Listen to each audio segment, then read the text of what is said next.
Olá, seja muito bem-vindo à Nova Semente, uma comunidade adventista do sétimo dia, com o propósito de, semana após semana, trazer a você uma experiência real com Deus.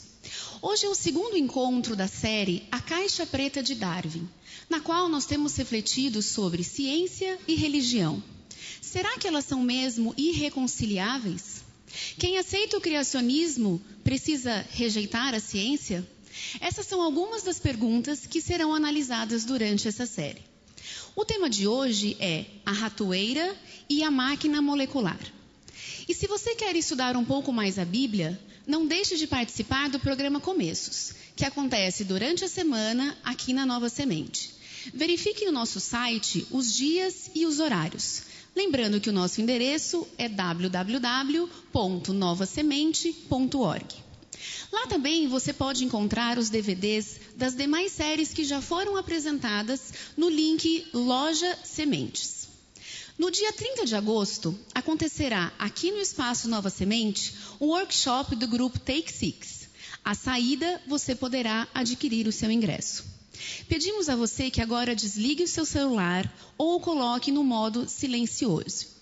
Hoje nós teremos a música de Daniela Araújo, acompanhada por Éder Nogueira, Samuel Silva e Felipe Garibaldi.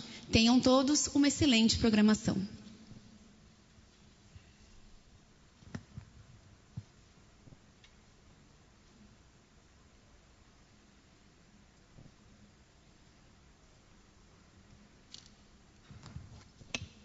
Boa noite.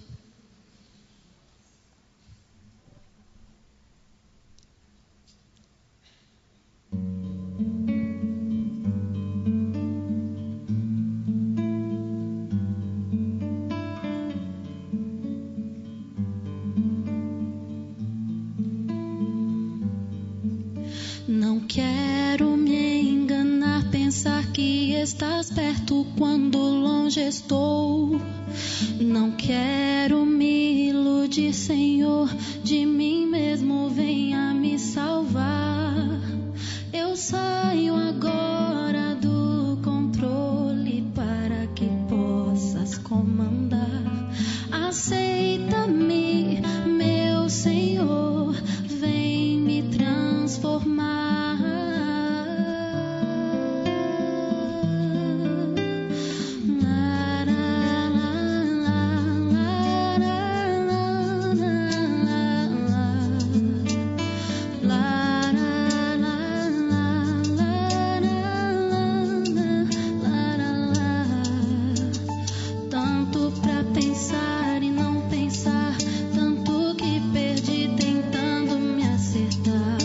Preciso obedecer, nem sempre compreender qual é o teu querer.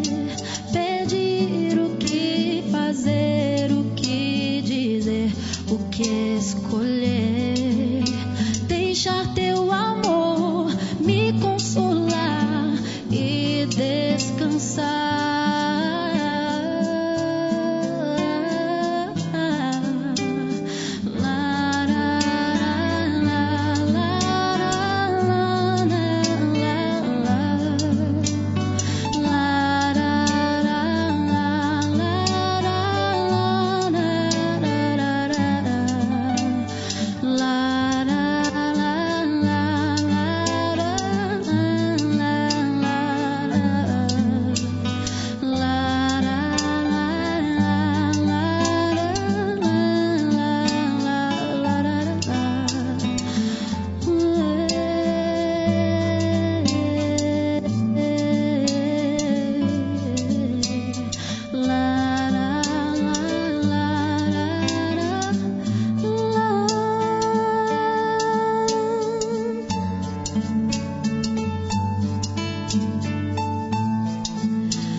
Estou muito feliz de estar aqui cantando na minha igreja. E essa próxima música que eu vou cantar é um diálogo entre Deus e o homem. Na verdade, é um pedido de Deus para nós seguirmos seus passos e um pedido nosso para que nós possamos ser guiados por Ele.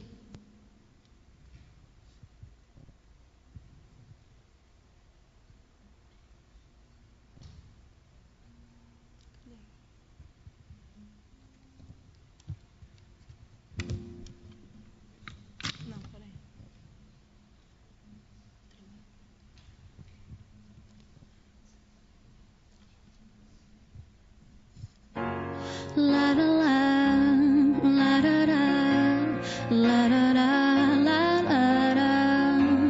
la la la, la la la, la la la. Cada um por si, todos por nenhum, não param pra pensar por momento algum. Fruto da vaidade, terra de ninguém, ideias pela metade, passatempo de alguém. Pra que tanta evolução? Se o crescimento sempre fica para trás e o mundo me diz não, mas ainda existe alguém oferecendo.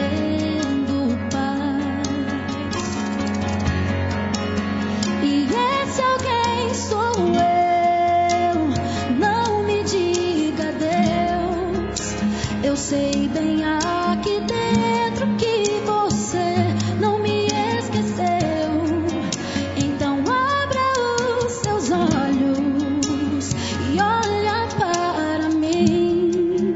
Eu morri numa cruz por você ressurgir. Abro mão de mim mesmo. Siga-me. Larará, larará, larará, larará, larará, larará. Tanta coisa pra falar, tanta coisa pra mudar. Não quero querer, nem quero ter, só quero ser o teu querer. Quero te servir, vem me conduzir em meio ao meu deserto. Vem como nuvem me guiar, nem preciso mais saber pra onde vou ou quanto tempo ainda falta pra chegar, pois eu sei de alguém que encontrou seu lugar. E esse alguém sou eu. Não me diga Deus, eu sei bem aqui dentro que você não me esqueceu. Então abre os meus olhos pra que eu possa ver. Quero ver teu amor refletido em mim. Eu abro mão de mim mesmo. Guia-me.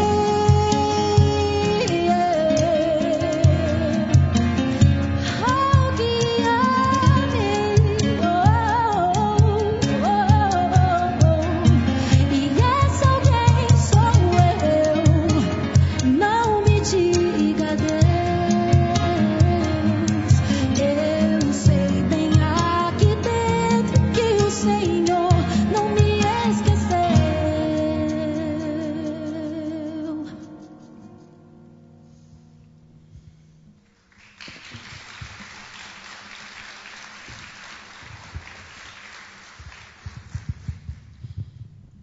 Essa próxima música fala da conexão que nós temos com o Senhor, mesmo que a gente não saiba claramente como ela acontece.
Amém.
Pessoal, boa tarde.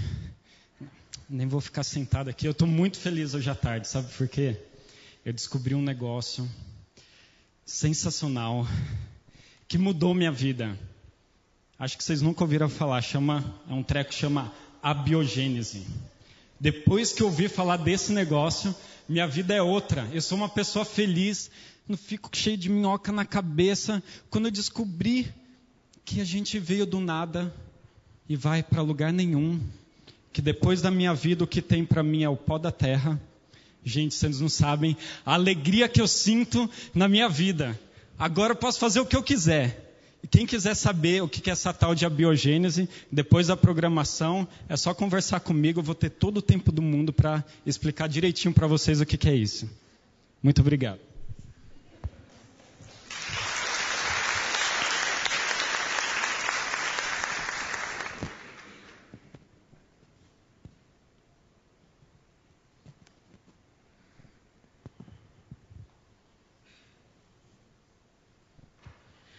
Boa tarde. Eu sou Ângela. Eu tenho câncer. Eu estou em quimioterapia. E eu descobri isso num exame de rotina. Depois que a gente descobre que a vida não tem nenhum ser superior, que ela é aleatória, a gente sabe que fica difícil. E segundo os médicos, as minhas chances não são as melhores. Mas, como a vida é aleatória mesmo, não tem nenhum ser superior por detrás disso, eu tenho esperança. Eu tenho esperança que algo maravilhoso, que algo muito especial possa mudar a minha vida. E é nisso que eu acredito. Muito obrigada.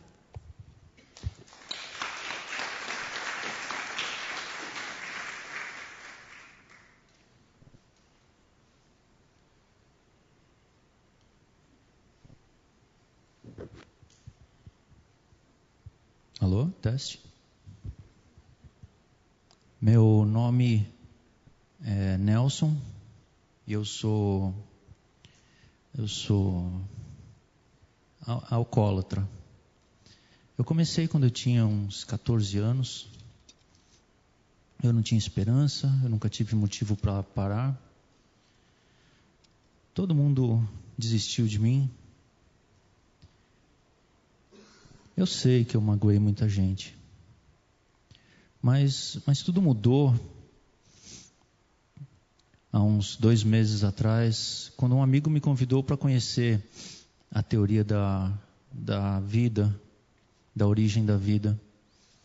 E eu fiquei maravilhado com as coisas que eu conheci. Eu tenho certeza que o conhecimento que eu tenho hoje da teoria da evolução das espécies mudou muito a minha vida. Muito obrigado.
Antes de orar, eu gostaria de uma forma especial estender aqui o nosso carinho, a nossa apreciação por cada um dos pais que temos entre nós. Amanhã é um dia especial a cada um de vocês e a minha sincera prece é que Deus possa de uma maneira abundante derramar suas mais ricas bênçãos sobre cada um de vocês.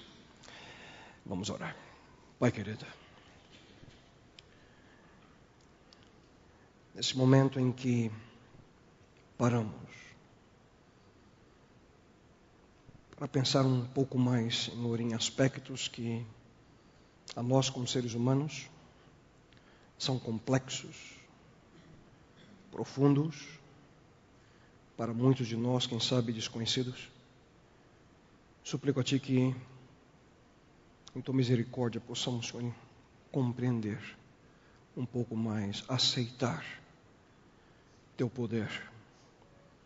E que possamos de uma maneira especial nesse início de noite compreender que a nossa existência, ela de maneira plena, total, depende de Ti. Deus, possamos, sabe hoje, abrir nossa mente e o nosso coração de tal forma a que possamos, Senhor, de maneira real e especial, ouvir Tua voz. Aproveitamos para, nesse momento também, agradecer-Te por cada pai que está aqui entre nós. E suplico, bom Deus, Tua bênção sobre cada um deles. Que amanhã, ao estar com seus familiares, seus filhos, possam sentir, Senhor, um pouco do Teu amor de uma forma ainda mais especial. Enfim, Senhor, neste momento, fala a nós, Pai. Isso eu Te lhe suplico em nome e pelo amor do Teu Filho amado, Jesus Cristo. Amém, Senhor. Meu boa noite a todos. Estamos muito felizes por você estar conosco nesse início de noite. Bem, essa é a Nova Semente, uma comunidade adventista do sétimo dia que existe para que você, juntamente conosco, a cada semana, possa ter uma experiência real com Deus. A Caixa Preta de Darwin. E esse é o título da atual série de mensagens que nós iniciamos na semana passada. E hoje, de uma maneira especial, eu tenho aqui em minhas mãos uma invenção genial. Daqui a pouquinho eu vou falar um pouquinho mais detalhadamente sobre ela. E essa invenção, de certa forma, ela desafia a teoria da seleção natural de Charles Darwin, que aponta para uma evolução gradual da vida no nosso planeta, através de tempo, na realidade bilhões de anos. E nós vamos voltar para ela daqui mais alguns minutinhos. Na realidade, que existem muitas pessoas, entre elas grandes cientistas, que creem que essa invenção, uma simples invenção. É uma prova incontestável da própria existência de Deus como o Criador do universo. Quando nós falamos de Deus e nossa crença no interesse desse Deus por nós, muitas pessoas reagem de maneira contrária a essa experiência. Deus, para quê? Mas você não sabe que há mais de 150 anos, Darwin ele provou que toda essa história de criação não passa de uma fábula, nada mais do que um mito, uma história da carochinha. Então, como é que você reagiria a uma afirmação como essa? E aqui se apresenta, queridos, um desafio não apenas para aqueles que seguem a Deus por um pouco tempo, mas também para aqueles que se tornaram seus seguidores há muitos anos. Na realidade, segundo esse livro, segundo a carta de amor de nosso Criador para o mundo que tanto necessita de uma razão real para viver, há algo a mais que precisamos compreender, queridos. Mas como é que nós podemos encarar a evidência científica? Como podemos desafiar tantas pessoas que acreditam que a teoria de Darwin é a resposta para a origem humana? No entanto, queridos, nos próximos minutos eu gostaria de uma maneira direta, na realidade, compartilhar com vocês evidências, algumas delas bombásticas, que envolvem essa pequena, grande invenção que eu tenho aqui em minhas mãos. Evidências que de maneira poderosa provam a crença em Deus não como uma história da carochinha, mas como uma realidade, e uma realidade bem presente para os nossos dias. No entanto, da mesma forma como mencionei na semana passada, eu gostaria de repetir a vocês. Eu não sou cientista. Na verdade, eu falo como um leigo que continua em busca de respostas. E que vocês possam levar isso em consideração. Mas eu pergunto a vocês, será que o nosso relacionamento com Deus, será que a relação que nós temos com aquele que cremos ser o Criador, pode, de certa forma, suportar o desafio que Darwin coloca? Eu gostaria que nessa oportunidade que estamos aqui juntos, e você que nos assiste, você possa descobrir por você mesmo. Mas antes de colocar nossa atenção nessa invenção que é genial, eu gostaria de ler para vocês uma importante predição que o próprio Darwin fez no seu famoso livro A Origem das Espécies. Ouçam com atenção aquilo que ele afirma. Ele diz o seguinte: se pudesse ser demonstrado que existe um órgão complexo que se não possa formar por uma série de numerosas, sucessivas e graduais modificações, a minha teoria seria absolutamente destruída. Em outras palavras, o que Darwin está dizendo aqui, queridos, nessa afirmação é mais ou menos o seguinte. Eu vou tentar traduzir num português mais fácil para nós. A minha teoria propõe a gradual evolução da vida em sucessivos estágios, inicialmente provenientes de, quem sabe, uma pequena fagulha de reação química que ocorreu há bilhões de anos atrás. Até que dessa reação, ou dessa fagulha, aconteceu a formação de todas as formas que nós hoje conhecemos. Mas, diz ele, se alguém puder mostrar que, em realidade, alguns organismos são tão complexos que seria impossível que fossem formados por numerosas, sucessivas e pequenas modificações através do tempo, a minha teoria não tem valor algum. Isso é exatamente o que Darwin diz nessa afirmação. Será, queridos, que a destruição da teoria de Darwin já começou? Há muito tempo? Isso é o que afirma um brilhante bioquímico chamado Michael Behe. Pois é exatamente através do trabalho desse cientista que nós chegamos a essa conclusão. Mas antes nós vimos as descobertas do Dr. Behe e também as Escrituras Sagradas. Me permita falar um pouquinho sobre essa pequena, mas genial invenção. Na realidade, eu me recordo como se fosse hoje, o dia em que pela primeira vez eu fui apresentado a ela. Nós, como família, morávamos, na realidade, ali em região do ABC, em São Bernardo. E a minha introdução, a minha experiência com essa coisinha aqui aconteceu por causa de uma visita que nós recebemos lá em casa. Uma visita inoportuna, na realidade. Uma criaturinha acinzentada, peluda, com o nome científico musculus. Músculos. Esse é o nominho dele. E eu lembro-me quando meu pai, que para mim até aquele momento era imbatível, eu lembro ele correndo de um lado para o outro na cozinha de casa com um cabo de vassoura na mão, tentando acertar a pequena criaturinha que gentilmente corria de um lado para o outro. Ele queria acertar assim de maneira certinha na cabeça dela. Obviamente correndo o risco ali no processo, ter que refazer todo o piso da cozinha, né? Tanto pancada que ele dava no chão.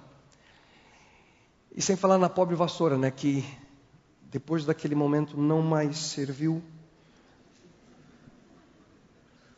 para o objetivo pela qual ela foi criada.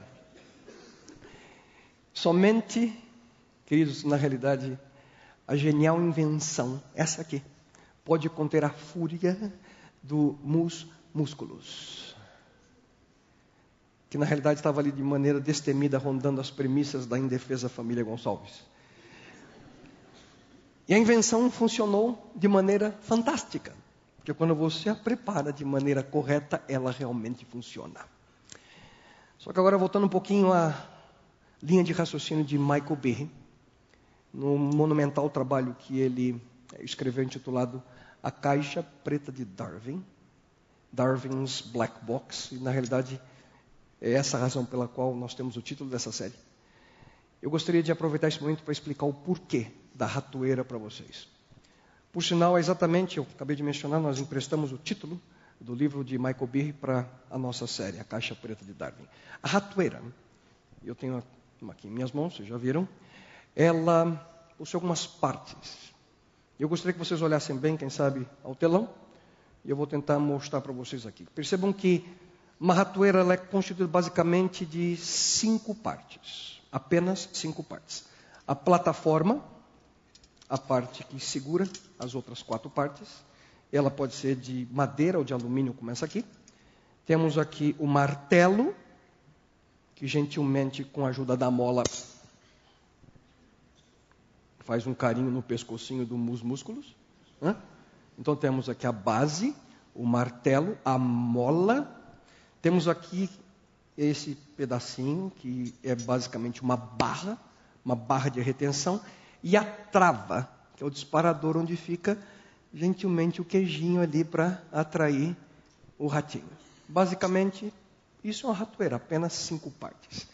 Cada uma das partes de uma ratoeira são simples.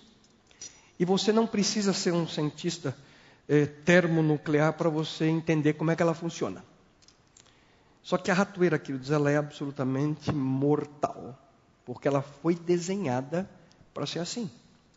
E quando ela é armada e acionada por aquele que, na realidade, é a razão para ela existir, ela cumpre seu papel. Eu tenho certeza que, quem sabe na mente de vocês vai a questão. Mas afinal, o que uma ratoeira tem a ver com o evolucionismo de Darwin?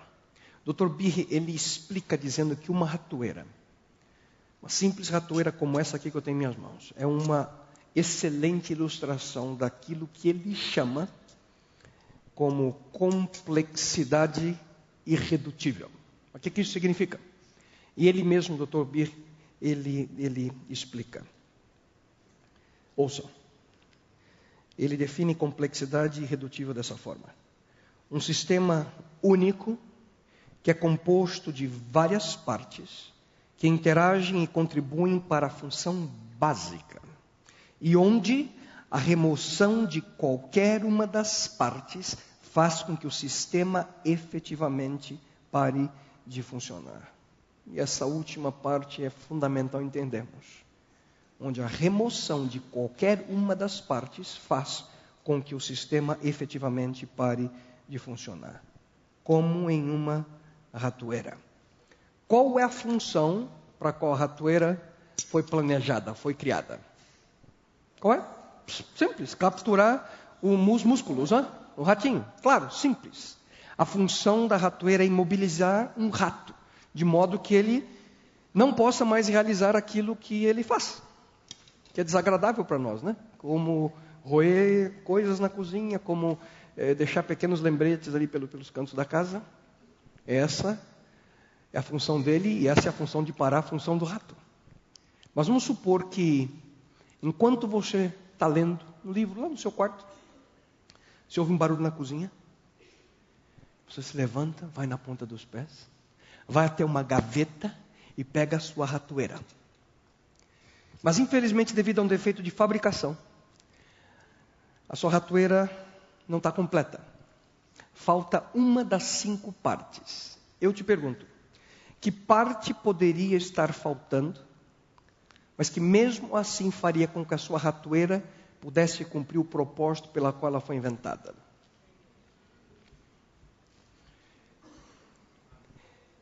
Ouçam.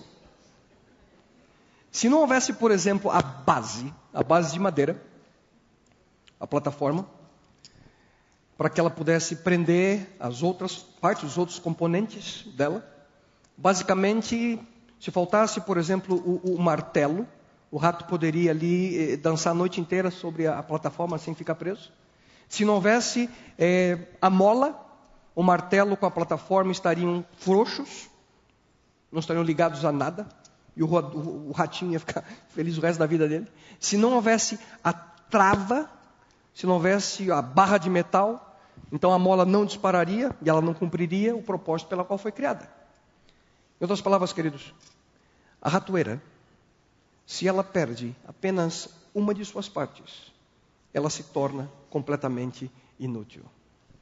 Algo que possui apenas 5 partes. Na realidade, quem sabe você, a única forma de pegar o ratinho seria começar a correr atrás dele, com a ratoeira aberta na mão. Porque se faltar qualquer uma das partes, provavelmente com exceção da base, né, porque ela segura tudo, a única forma de fazer com que a ratoeira mate um ratinho é se você tiver uma pontaria muito boa e acertar na cabeça dele. Mas qual é o ponto aqui? A ratoeira, queridos, é, na realidade, um sistema de complexidade irredutível, como mencionou Tobi, onde todos os componentes devem funcionar adequadamente para que a ratoeira sirva o seu propósito. A remoção de qualquer um dos elementos, qualquer uma das partes, faz com que esse sistema, a ratoeira, pare de funcionar. Em outras palavras, o sistema não funciona com apenas os componentes 1, 2, 3 e 4. São 5. Os 5 precisam funcionar. Você precisa ter os 5 para que a ratoeira funcione. E algo a mais. E apenas ter os 5 componentes, elementos, não é o suficiente. Porque eles precisam estar montados de maneira adequada para que a ratoeira funcione.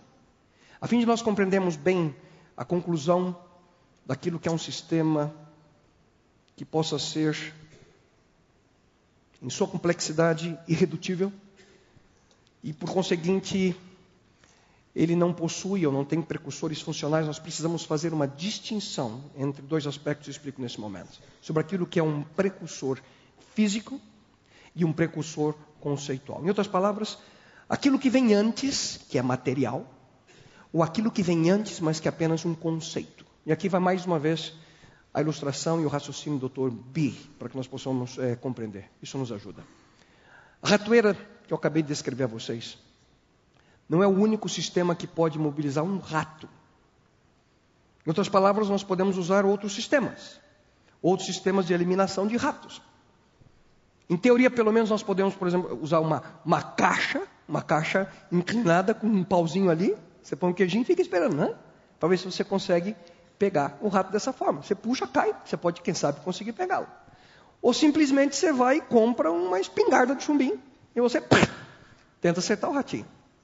Esses outros meios, porém, uma caixa com uma varetinha ou uma espingarda de chumbinho, não são precursores físicos da ratoeira comum. Uma vez que esses dois exemplos não podem ser transformados. E aqui eu uso uma definição darwiniana, passo após passo, um atrás do outro. Uma espingarda não pode se transformar numa ratoeira. Uma ratoeira com base, martelo, mola, trava e essa barra de retenção. Quem sabe para facilitar um pouquinho a compreensão de cada um de nós. Imagine comigo um skate. Está bem um simples, vocês estão vendo aí? Meio de transporte, um pedaço de madeira com 4 rodinhas. Mas os sistemas de transporte, eles foram se evoluindo pouco a pouco. E depois ali de um skate, nós podemos imaginar uma coisa um pouquinho mais sofisticada, como um carrinho elétrico de criança. Tá bem? As mesmas 4 rodinhas, uma base um pouquinho mais especial, um local para você sentar, para você brincar, quem sabe. Mas de um carrinho de criança elétrico, nós podemos imaginar algo um pouquinho mais sofisticado, como uma bicicleta. Com o passar do tempo, foi se desenvolvendo a ideia e nós temos as motocicletas. Aqui uma Harley. Mas mesmo assim, um sistema de transporte, ele foi se desenvolvendo e hoje nós temos carros. E aqui tem um exemplo para você, o meu amado Celta. Eu já usei diversas vezes aqui como exemplo. Né? Nós já temos aqui um banco de dados de fotos de Celta, para facilitar a compreensão de todos. Mas de um Celta nós podemos ir para um carro um pouquinho mais sofisticado. O carro que esse ano tem sido a sensação da Fórmula 1, o carro que o Vettel pilota. Um carro de Fórmula 1. Mas no meio de transporte existem invenções mais sofisticadas, como o tão aguardado Boeing 787, que já está em fase terminal e em pouquinho tempo será utilizado. Mas também nós podemos ver o exemplo da nave espacial, dos shuttles, que também, de uma forma extraordinária, transportam astronautas para o céu. Apesar de parecer, queridos, uma progressão natural, na realidade em ordem de complexidade, esses meios de transporte são apenas conceitualmente conectados. O conceito, o transporte. Não há uma conexão física entre eles. Será que alguém pode dizer que uma bicicleta é o precursor físico de uma Harley? Sim ou não? Não! Nenhuma bicicleta na história humana pode ser transformada numa Harley através de uma série de numerosas, sucessivas e graduais modificações. Nem com muita cacetada, nunca uma bicicleta se transforma numa moto. Da mesma forma, não há, queridos, uma evolução gradual em uma ratoeira. Uma ratoeira ela não vai se desenvolvendo em algo mais sofisticado. Você precisa das 5 partes feitas com o material apropriado e montada de maneira correta para que ela funcione. Conclusão? Queridos, uma lista simples dos componentes da ratoeira é necessária, mas não são suficientes para produzir o dispositivo que realmente cumpra a sua função. Além disso, para ser candidato, quem sabe, a essa evolução natural, o Dr. Behe, ele também desenvolve uma linha de pensamento e ele menciona a necessidade de ter uma função mínima. A capacidade de realizar um dado trabalho, uma certa função, em circunstâncias que fisicamente são reais. Uma simples lista de peças mostra aquilo que ele chama de mínimo absoluto dos requisitos. E como eu disse há pouco, uma ratoeira, queridos, mesmo contendo todas as peças necessárias. Já decoraram? A base, o martelo, a mola, a barra e aqui a trava, ou aquilo que dispara, pode não funcionar se ela não for construída de maneira correta, ou utilizando o material apropriado. Se a base fosse de papel, por exemplo, a ratoeira ia se desmanchar. Se o martelo fosse pesado demais, Quebraria a mola. Se a mola fosse frouxa demais, não acionaria. Se a barra de retenção fosse muito curta, não alcançaria aqui a trava. E se a trava fosse grande demais, ela não dispararia no momento apropriado. Vocês percebem? Suponhamos, por exemplo, queridos, que você decide fabricar uma ratoeira. Você vai lá na tua casa, pega ali um pedaço de madeira, de tábua velha, e você utiliza aquilo para plataforma. E aí você pode pegar, quem sabe, a mola de um relógio velho. Você pega a haste de metal na forma de uma alavanca, para servir de martelo. Uma agulha de crochê, para segurar a barra. E uma tampinha de garrafa para ser, quem sabe, ali a trava. Você vai conseguir pegar algum rato assim? Essas peças, no entanto, elas não poderiam formar uma ratoeira que funcionasse sem que você modificasse cada uma delas e muito. E com um sério risco de que nunca funcionasse. Portanto, as partes elas não poderiam funcionar como uma ratoeira. As suas funções anteriores, por exemplo, a agulha de crochê, a tampinha do refrigerante, elas teriam, na realidade, se tornado impróprias para uma nova função como parte de um sistema, porque elas foram criadas com outro objetivo. Mas eu tenho certeza que depois de toda essa explicação da ratoeira, você está se perguntando, o que essa tal da história da ratoeira tem que ver com a teoria de Darwin?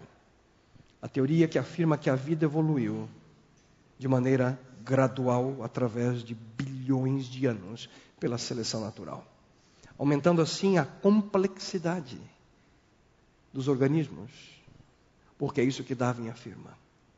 Os organismos se tornam cada vez mais complexos com o passar do tempo. O que a ratoeira tem a ver com tudo isso? Michael Behe afirma tudo. A ratoeira tem tudo a ver com a teoria da evolução de Darwin.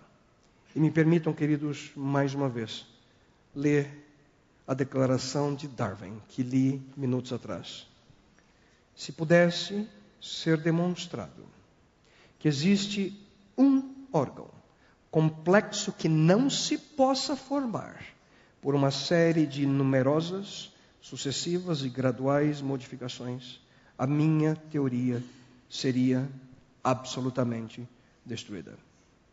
E, senhoras e senhores, a pesquisa molecular bioquímica que o Dr. Behe conduziu conclui que, em realidade, a nível molecular, a teoria de Darwin está sendo absolutamente destruída. Como? Dr. Behe diz algo mais ou menos assim. É uma pergunta retórica que ele faz. Será que no âmbito da natureza existem sistemas como uma ratoeira, que são irredutivelmente complexos, tão complexos que é cientificamente impossível que esses sistemas tenham evoluído parte por parte? E a única explicação possível, queridos, é que esses sistemas apenas funcionam porque foram planejados. Alguns sistemas funcionam apenas porque foram designados para funcionar de maneira integral e simultaneamente como um sistema de complexidade irredutível, em que exatamente todos os aspectos, todas as suas partes são do material apropriado, posicionadas desde o início da sua exata função como um sistema. Qualquer coisa diferente disso levaria ao não funcionamento do sistema. E, inevitavelmente, então, à morte desse organismo. Eu sei que parece um pouco confuso toda essa introdução, mas não da maneira que o Dr. Behe ele descreve esses sistemas para pessoas leigas como você e como eu. Mas antes de ouvir um pouco mais sobre as tremendas descobertas que esse cientista fez, eu gostaria de convidá-los a examinar a descrição bíblica, e acompanhem comigo, a descrição bíblica da criação divina fora do livro das origens, fora do livro de Gênesis. E veja aquilo que nós encontramos no Salmo 33. Aqui nós lemos: os céus, por sua palavra se fizeram, e pelo sopro de sua boca o exército deles. Ele ajunta em montão as águas do mar, e em reservatório encerra as grandes vagas. Tema ao Senhor toda a terra, temam-no todos os habitantes do mundo, pois Ele falou e tudo se fez. Ele ordenou e tudo passou a existir. Pois Ele falou. No original hebraico aqui, queridos, há um pronome de ênfase que é adicionado a essa frase, colocando Deus acima de qualquer outro Deus mitológico que possa pretender ser o Criador. Ele falou e tudo se fez. Literalmente, aquilo que nós entendemos no texto original em hebraico é: apareceu. Deus disse e as coisas surgiram. Ele ordenou e tudo passou a existir. Existir do nada. Aquilo que nós chamamos, em termos teológicos, do ex nihilo. Deus cria do nada. Eu gostaria que você pensasse naquilo que nós acabamos de ler. De acordo com o Salmo 33, que por sinal está em perfeita harmonia com o relato que nós encontramos em Gênesis 1, o Criador, ele criou sistemas complexos. E sistemas completos, queridos, de vida instantaneamente, de maneira simultânea, através do comando da sua boca. Através da sua palavra, Deus criou sistemas de complexidade irredutível que tiveram que ser planejados, criados e colocados exatamente no seu próprio lugar, de maneira exata, no momento correto. De outra forma, o sistema falharia. Razão pela qual a conclusão do Dr. Michael Behe é surpreendente, porque ele diz o seguinte: existem alguns sistemas biológicos e moleculares de complexidade irredutível que nunca poderiam ter evoluído pedaço por pedaço. Eles tiveram que surgir já planejados em seu lugar para que o sistema crucial da vida pudesse ter início. E aqui vem a parte que é extraordinária, queridos, os exemplos que ele apresenta. E o que é mais impressionante é que o Dr. Michael Behe, ele não é um criacionista. Nem tampouco ele defende a existência de Deus, não. Mas como cientista, ele desafia a teoria de Darwin com fortíssimas evidências moleculares que defendem a vida através daquilo que hoje é conhecido como intelligent design, nos níveis mais básicos da vida. E o design exige um designer. Algo que é planejado precisa de um planejador. Sistemas de complexidade irredutível. E eu gostaria de citar a vocês 3 exemplos de maneira rápida. O primeiro deles é o movimento ciliar. A citologia é a ciência que estuda células. E para que nós possamos ver o cílio, nós precisamos da ajuda de um microscópio, mas não um simples microscópio, mas um super microscópio. E ele é possível de ver as células ciliares, que se alinham, por exemplo, para que nós possamos ter a passagem do ar que vai aos nossos pulmões. Na realidade, essas células, elas retiram em um movimento, como uma onda, de maneira lenta e gradual, retiram as partículas estranhas que voltam à nossa garganta, para que nós não possamos, quem sabe, tê-las entrando em nosso pulmão. Assim elas são engolidas, essas partículas. Por exemplo, na reprodução, o esperma masculino, ele tem um longo cílio, através do qual ele se movimenta em direção ao óvulo. Esse cílio é microscópico. E, obviamente, ele é pequeno, você tem a imagem, mas não significa que ele é simples. Na verdade, o cílio ele consiste de um grupo, queridos, de fibras cobertos com uma membrana, a membrana ciliar, e você vê aí uma foto que exatamente mostra, através de um supermicroscópio, como que é a aparência dessa parte da célula, dos cílios, e é uma protuberância da membrana da célula. Portanto, o interior do cílio é conectado com o interior da célula. Quando um cílio é cortado e examinado por um microscópio elétron, nós podemos ver, e aqui diz, a citologia, nós vemos 9 estruturas como uma vara de pescar ao redor da periferia. Essas varas são chamadas de microtúbulos. E aqui, quando fotos de alta resolução são analisadas, e aqui você vê mais uma foto que analisa esse aspecto, nós percebemos que cada um desses 9 microtúbulos consiste de 2 anéis fundidos. E aqui temos exatamente cada um desses 9 microtúbulos. Você consegue ver a parte verde um pouquinho maior, um verde um pouquinho mais claro, que por sua vez, cada um deles possui 13 e o segundo com 10 filamentos. Para que você possa entender como é que funciona a complexidade de um cílio, imagine comigo 2 varas de pescar com uma linha de pesca entre elas. Na verdade, essas varas representariam 2 desses microtúbulos dentro ali do cílio. E se você inclina uma das varas, como há uma linha, a outra também vai se inclinar. Essas linhas, geralmente, elas se movimentam exatamente nesse processo, movimento ciliar. Na verdade, os seus braços, quando você fizer assim com a vara, são os motores. Você faz o movimento com o braço. No caso do cílio, existe uma proteína motora que é chamada de dineína. E aqui nós temos uma foto da dineína. Muito prazer, dineína. Simpática. Temos ali que compreender que a energia usada, e vocês me permitam ler aqui, porque obviamente não é algo que sei de maneira profunda, a energia usada pela dineína é a ATP, que é o trifosfato de adenosina.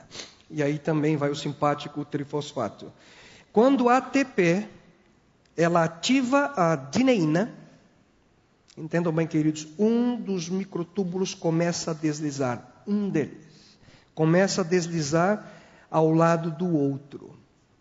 Como um motorzinho, a dineína faz com que um deles se movimente e ele começa então a fazer com que os outros 9 microtúbulos dentro de um apenas daqueles pequenos cílios que vimos começam a se movimentar e assim começa o movimento ciliar. É fato, queridos, que todos esses 9 microtúbulos, eles precisam agir de maneira uniforme e harmonia para que o cílio se mova de maneira rápida, mas suave. Eu pergunto a vocês, parece que é uma cola que eu estou meio preso, vocês perceberam? Eu vou pedir a licença de vocês, que eu estou meio que não estou conseguindo andar. Eu sei que o pessoal vai cortar o vídeo depois, mas com licença. Mas eu vou tirar meu sapato, se vocês não se importam. Amém? Isso. Não, mas eu consigo andar melhor. Porque eu estou meio preso aqui, eu não consigo andar preso, né? Assim agora fica melhor. Voltando, pergunto a vocês, que componentes são necessários para que um cílio funcione? Queridos, o movimento deles exige esses microtúbulos. De outra maneira, não haveria os filamentos ali para deslizar. E além disso, ele precisa de um motorzinho. Ou esses microtúbulos do cílio permaneceriam durinhos, imóveis, que nem eu estava aqui agora. Ele também, o cílio, ele precisa de conectores para empurrar os filamentos vizinhos. Convertendo então esse movimento e fazendo o deslizamento em esse movimento de curvatura e impedindo assim que a estrutura se desmorone. Todas essas peças são necessárias para realizar uma única função, o movimento ciliar. Isso, queridos, dentro de uma célula. Do mesmo modo que uma ratoeira não funciona, a menos que todas as suas partes estejam ali presentes, o movimento ciliar simplesmente não existe na ausência de microtúbulos, ou dos conectores, ou do motorzinho. Nós podemos, da mesma forma, portanto, concluir que o cílio é, e eu acho que depois de você ter visto parte da ideia de como ele funciona, ele é, sem dúvida alguma, um sistema de complexidade irredutível. Na realidade, um balde de água fria jogada na presumida evolução gradual de Darwin. Esse sistema, queridos, necessariamente, ouçam com atenção, o movimento ciliar, algo que está dentro do seu corpo e que o ajuda a engolir aquilo que poderia atrapalhar a sua respiração. Ele precisou ser planejado. desenhado e colocado em operação de maneira completa por algo ou por alguém. E todos esses detalhes, queridos, de estrutura, estão em apenas uma pequena parte de uma simples célula. Queridos, essa na realidade é a razão do título do livro de Bir, do título da nossa série. Essa é a caixa preta de Darwin. Na realidade é algo que ele, Darwin, não podia penetrar porque não existia em seus dias a tecnologia necessária para compreender, por exemplo, esse aspecto da citologia. Algo ou alguém estabeleceu a função e o movimento do cílio. Um outro exemplo de complexidade redutível, agora um pouquinho mais simples a princípio, mas não tão simples quando nós nos aprofundamos nele. O olho humano. Na realidade, ele também sempre foi um problema para Darwin. Ao invés de apresentar a sequência de passos evolutivos que eventualmente levaria ao surgimento da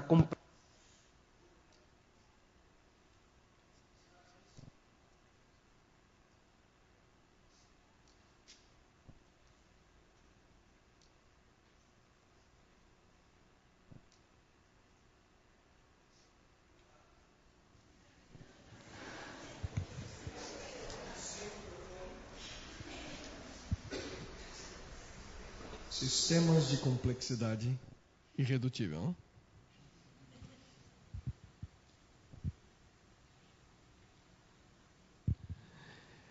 A realidade, queridos, como mencionei a vocês, eventualmente, ao analisar o olho humano, algo que sempre foi uma questão que confundia e atrapalhava o pensamento de Darwin. Quando analisando os processos evolutivos que levaria ao surgimento da complexidade daquilo que o olho humano representa. Darwin, ele discute a visão, o olho de vários animais, e ele sugere que a seleção natural poderia ter funcionado através de graduais mudanças, na realidade, provenientes de uma simples célula. Infelizmente, para Darwin, o desenvolvimento gradual do olho humano aparentemente é impossível, porque cada uma parte, os seus traços parecem ser interdependentes. Mas como é que a visão então começou? Isso nem mesmo Darwin podia ou pôde responder. Ouçam aquilo que ele escreve. Como um nervo tornou-se sensível à luz, dificilmente nos preocupa mais do que como a vida em si mesmo originou-se. E ele continua. Parece absurdo ou impossível, ele diz. E eu reconheço. Supor que a seleção natural pudesse formar a visão com todas as inimitáveis disposições que permitam ajustar o foco e as diversas distâncias, admitir uma quantidade variável de luz e corrigir as aberrações esféricas e cromáticas. Mas quando nós olhamos, queridos, para dentro dessa outra caixa preta de Darwin, o que nós podemos aprender? No olho, a luz atravessa a córnea. Em seguida nós temos ali aquilo que é chamado de humor aquoso, e depois o cristalino, e a luz ela se dirige para a retina, que funciona como um filme fotográfico, mas na posição invertida. A imagem formada na retina também é invertida. Na verdade, o nervo óptico, ele transmite o impulso nervoso provocado pelos raios luminosos dentro do cérebro, que então o nosso cérebro interpreta e nos permite ver os objetos nas posições que realmente eles se encontram. Mas você pode perceber que a imagem que o nosso olho, na realidade, capta para dentro, a maneira pela qual o cérebro ele vem de maneira invertida. E em cada retina, queridos, ouçam com atenção, há cerca de 100 milhões de fotorreceptores. 100 milhões, parecido com cones e bastonetes. Você tem aqui uma ilustração do que é o fotorreceptor.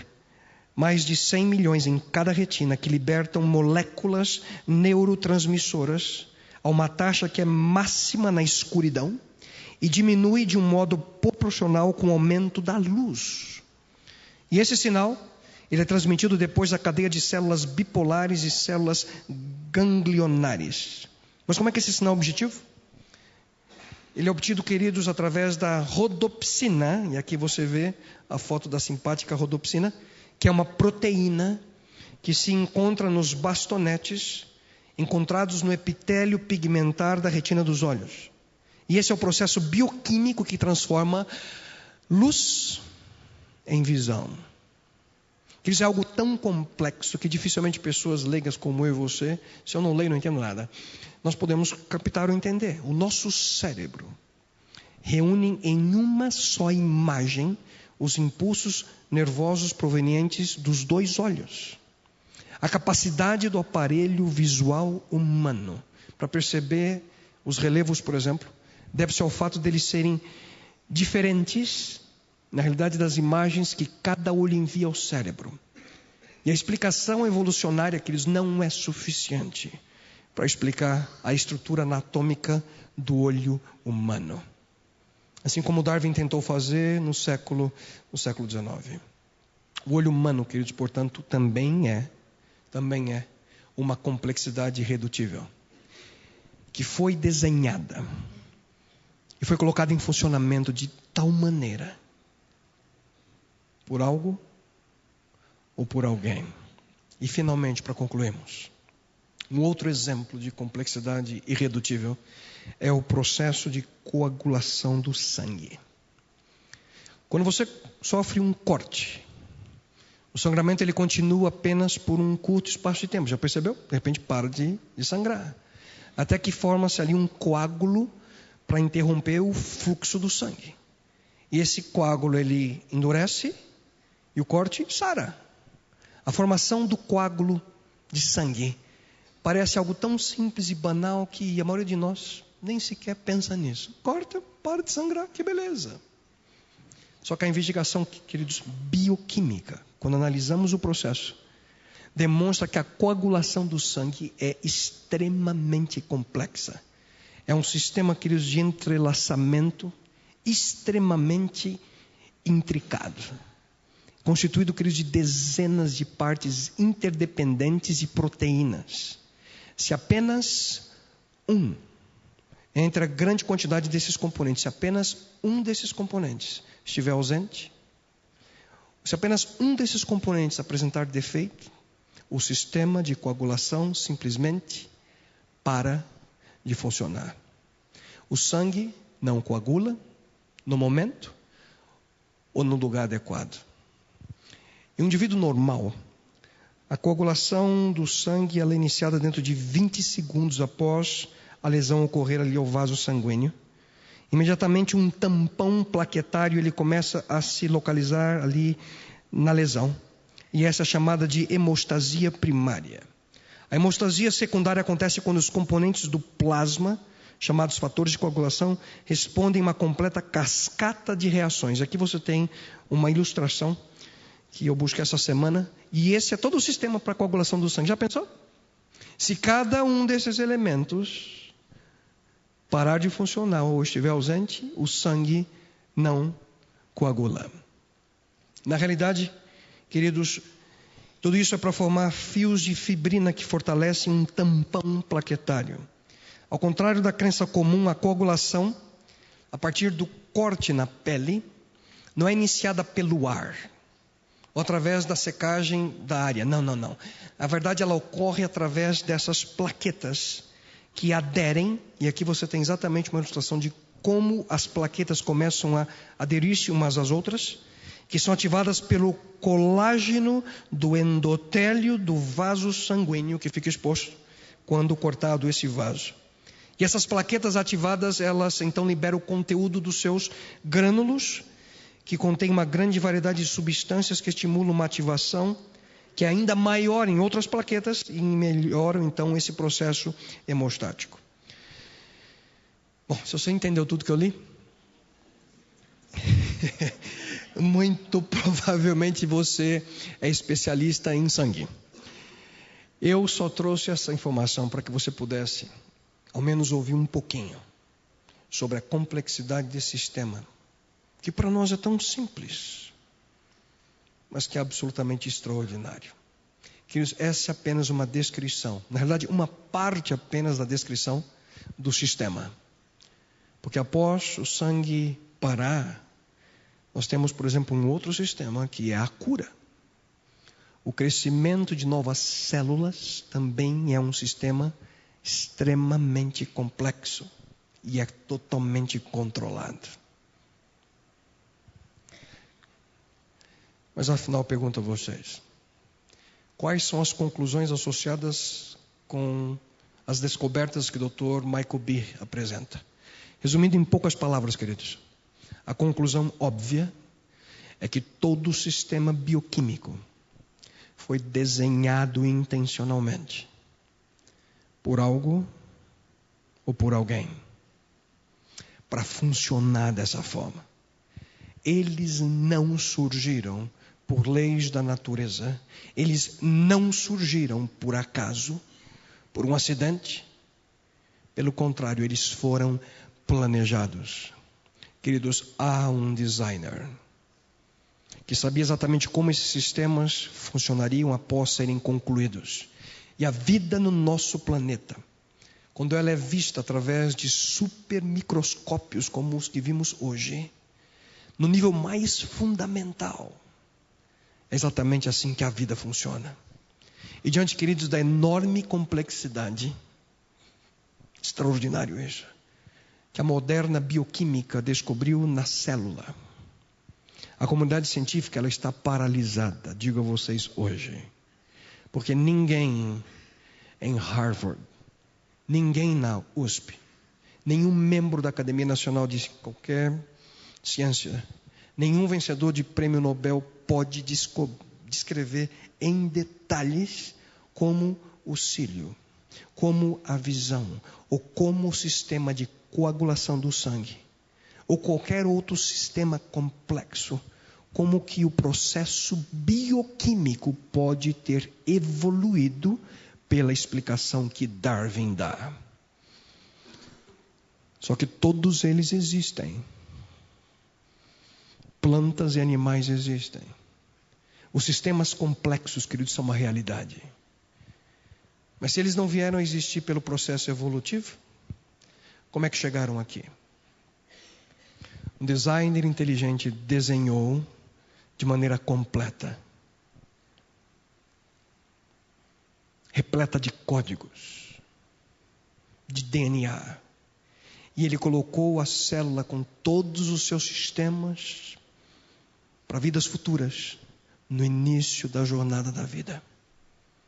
E o ponto apresentado pelo Dr. Behe, queridos, é que um designer inteligente colocou em funcionamento cada um dos sistemas de complexidade irredutível para que a vida hoje existisse. Como é que nós podemos responder? Como podemos responder essas conclusões bioquímicas?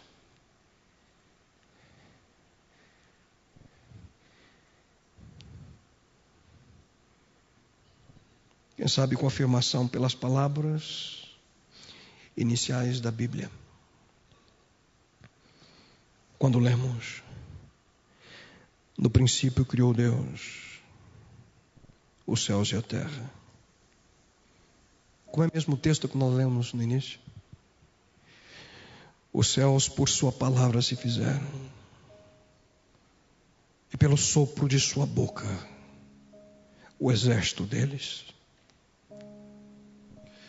Ele ajunta em um montão as águas do mar, e em reservatório encerra as grandes vagas. Tema ao Senhor toda a terra, temam-no todos os habitantes do mundo, pois Ele falou, e tudo se fez. Ele ordenou, e tudo passou a existir.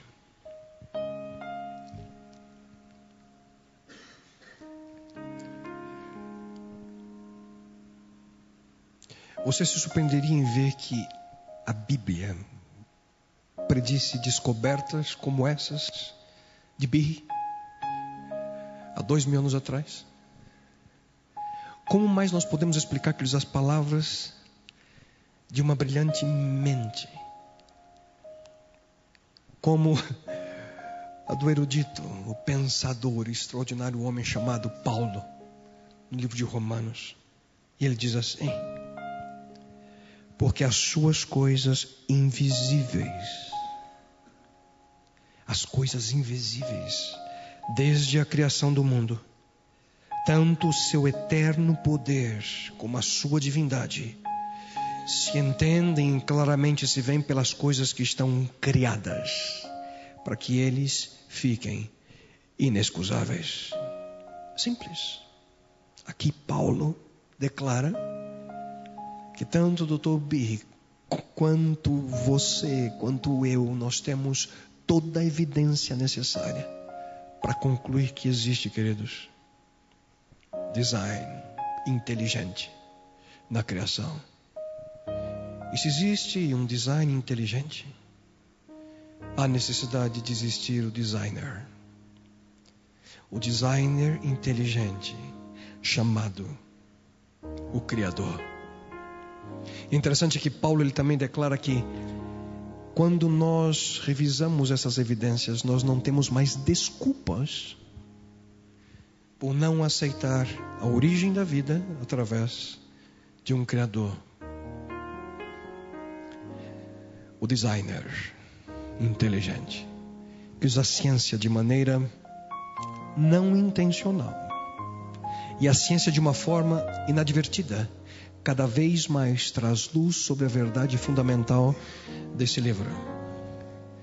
Esse livro que diz: no princípio criou Deus os céus e a terra.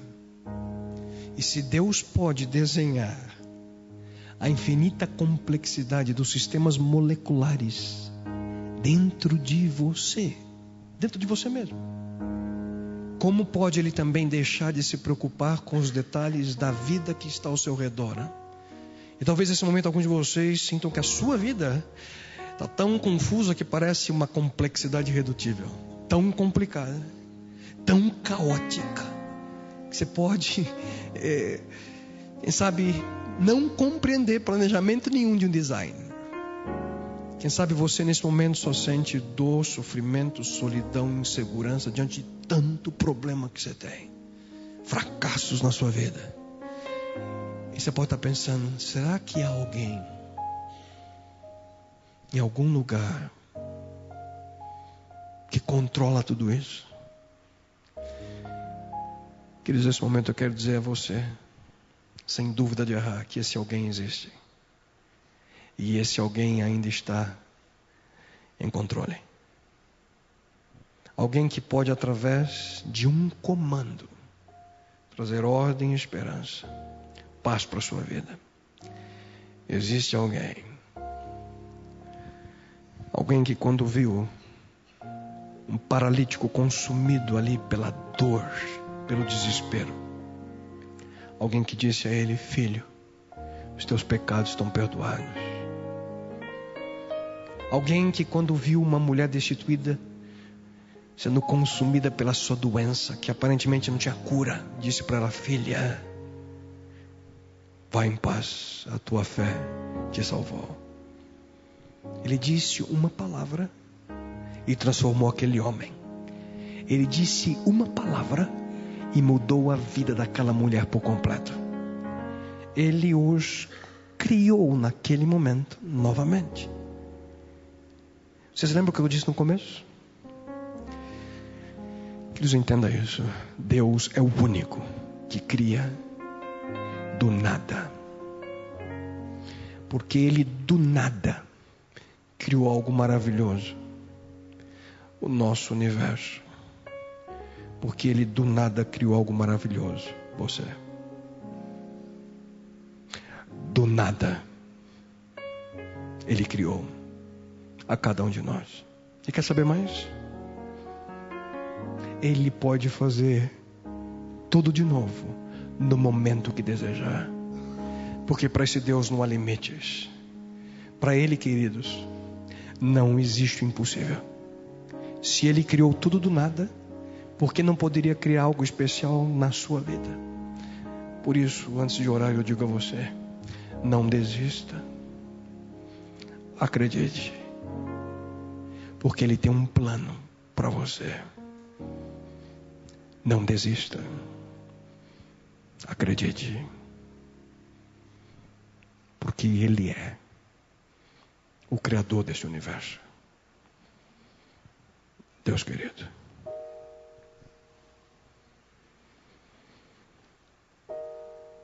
o Senhor muito provavelmente hoje, ao ver o trabalho que um cientista realizou na área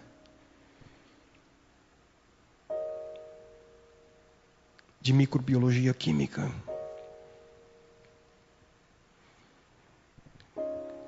podemos compreender um pouquinho mais a complexidade de aspectos que para nós são tão simples, rotineiros, não pensamos neles. A maneira pela qual o movimento ciliar ocorre dentro de nós, prevenindo assim nosso pulmão de ingerir partículas que complicariam demais a nossa vida. A maneira pela qual abrimos nossos olhos e enxergamos as coisas. A maneira pela qual nos cortamos e em poucos segundos o sangue para de correr. A coagulação do sangue. E muitas vezes, por sermos leigos nesses assuntos, nós não compreendemos a complexidade de cada um desses sistemas. Mas, bom Deus, que nós possamos compreender que se apenas uma pequena parte, um elemento apenas de cada um desses sistemas estivesse ausente ou deixasse de funcionar, todo o sistema fracassaria. Não enxergaríamos. Com qualquer ferimento, morreríamos pela perda do sangue por completo. Senhor, nós te louvamos porque tu criaste sistemas complexos, de maneira inteligente, de maneira completa. E tudo veio existir, Senhor, por tua decisão, por tua fala, por teu comando. E que nós possamos compreender, Senhor, que por detrás de tudo aquilo que existe, a tua presença é que sustenta todas as coisas. E a tua presença pode sustentar a minha vida, a vida de cada um de nós. E que mesmo em meio à dor, sofrimento, dúvidas que possamos ter, podemos acreditar, podemos confiar. E Pai querido, de uma maneira muito especial nesse momento eu oro a Ti. Se há alguma pessoa nesse auditório nesse momento, alguém que esteja assistindo nesse exato momento, alguém que assistirá essa mensagem em mais algum tempo, alguém que esteja pronto para desistir, largar de lado suas tentativas de vencer, te suplico, Pai, em tua misericórdia, que nesse momento tu possas colocar tua mão sobre essa pessoa, que ele saia daqui, que ele levante-se do sofá de onde estiver assistindo nesse momento, na certeza e na convicção de aquele que criou o universo pode recriar a sua vida, pode ajudá-lo a superar suas dificuldades e recomeçar uma jornada ao lado daquele que é o Criador desse universo. Senhor, seja conosco. Tome-nos, Pai, em tuas poderosas mãos. Isso eu te lhe suplico em nome e pelo amor daquele que um dia veio a essa terra nos mostrar que podemos confiar integralmente em Ti, teu Filho amado Jesus Cristo. Amém, Senhor.